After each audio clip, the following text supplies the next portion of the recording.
Being an audiophile is the best hobby that someone can have. It's soothing, it stirs emotion, but best of all, you can have type 2 diabetes and a raging sciatica and still enjoy it. But we are a small, specialized group of idiots. But even within our tiny hobby, there are tinier subsects, which some can coexist and others, well, they're mortal enemies, like the Montagues and the Capulets. But instead of swords, they use forums and frequency response graphs to fight. So sit down, grab a cup of coffee, and let's find out what type of audiophile you are.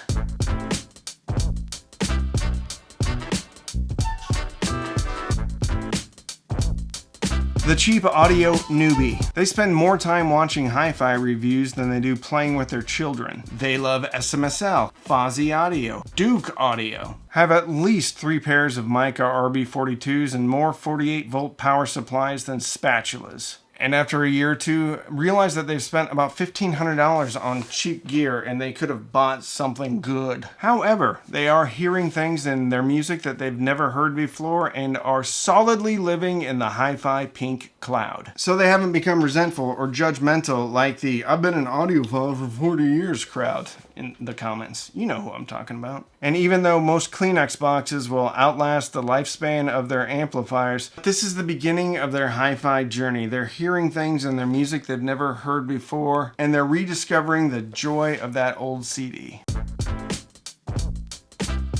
The vintage purist. Anything after 1985 is garbage.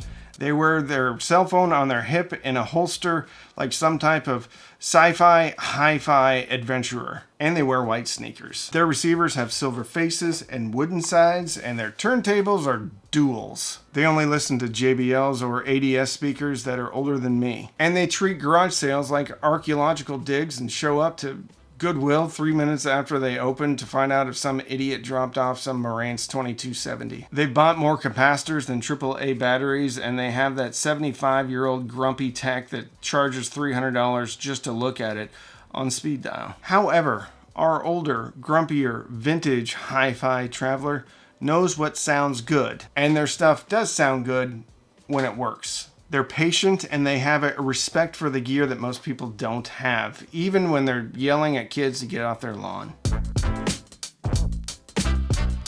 The measurement monk.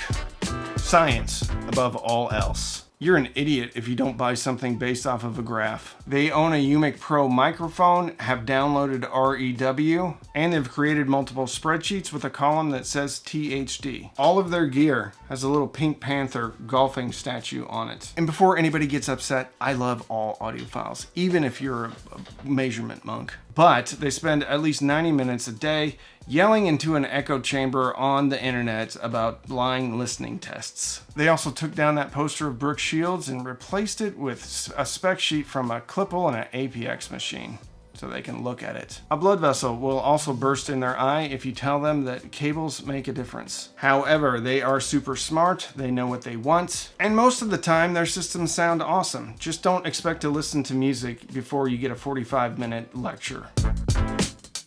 The room treatment warlocks. The most important thing in your system is your room. If you don't have at least 37 panels on your wall, you might as well be listening in a glass box or a cave. They have bass traps in every corner. Diffusion panels, eliminating that first order reflection, stacked around your room like Stonehenge. And they have laser pointers and enjoy moving those panels around 1/4 of an inch at a time. And then they write down each change in a logbook.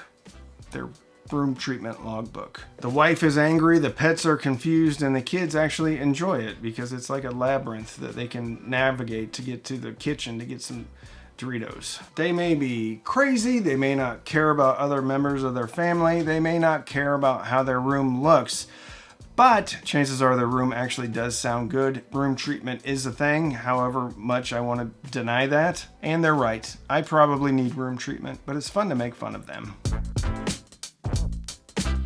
The influenced by influencers category. If there's a giant killer unicorn that outperforms gear at 3 times the price, then the tracking number is already in their inbox. Their hi-fi rack changes more often than the Carvana car tower, and that exchange student lives in their house longer than that new DAC does. They get more dopamine from clicking buy now than they do from Diana Krall. They only buy black bookshelf speakers so they can switch it out and their wife won't notice. I'm guilty of that, actually. And they spend more time watching idiots like me than doing their TPS reports and expense reports at work. However, they may be flighty, but they're adventurous. They're willing to take chances. And obviously, they keep YouTubers like me in business. So, thank you. If you're having some fun, maybe laughing at my stupid jokes, and you want to support the channel, consider giving this thing a thumbs up and subscribing.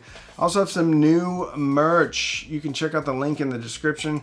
Coffee mugs, stickers. You can also sign up for the Cam Coffee Club. Really yummy coffee each month delivered to you. Thank you for watching. The hipster audiophile. If it's not obscure, I'm not interested. It's not about what sounds good. It's about discovering a new band that nobody's heard of, and then you tell everybody about the band. You even keep a detailed spreadsheet about the date that the popular band sold out, why they were better before. The gear could be a variety of things from vintage to new, but none of it is widely available. Brag about finding a first pressing of a record that nobody wanted. We'll argue with you that cassettes actually sound good. They drink craft beer while telling everybody that will listen that streaming isn't real music. They find a way to bring up reel to reel at least once a month with a total stranger. And there's more chrome in their closet than a Harley exhaust system because, well, they're hoarding chrome tapes. However, we can learn something from the hipster audiophile, and that is to listen intentionally, to enjoy the process, the ritual of listening to music. Not be afraid of marching to the beat of a different drummer, even if that drummer's not Neil Peart, because apparently Rush sold out.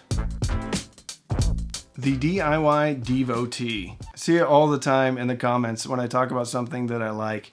It comes in like this: why would you buy that when you can just make it and spend 30 hours making it? Everything they own, there was assembled with their own two hands. Heathkit amplifiers. GR Research speakers. They spent more on their soldering iron than they did on their first car, and they've got the scars to prove it. They can intelligently discuss which model of wrist grounding strap is the best. And Parts Express sends them a handwritten thank you note at the end of each month. And they can't conceive in their mind that most of us wear progressive lenses, our hands shake a little bit, and the thought of operating a router that's running at 7,000 RPM and using a circle jig may be foreign to some people. However, everything they listen to, they made or they assembled. They're super smart, and they're super patient, and they're super proud, because when they enjoy their music, it's through something that they created. Because their hi-fi journey isn't about enjoying the gear, it's about making the gear. So that's it.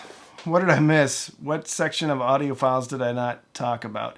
All of this was in fun. I'm making fun of myself too. The important thing is that we all enjoy this hobby and that we all enjoy music. If you want to check out a video about cassettes I just made, about why it's pretty much the most important physical media format to ever exist, I will link it up here or up here. There'll be another video that you should watch too that will be really cool. Thanks for watching.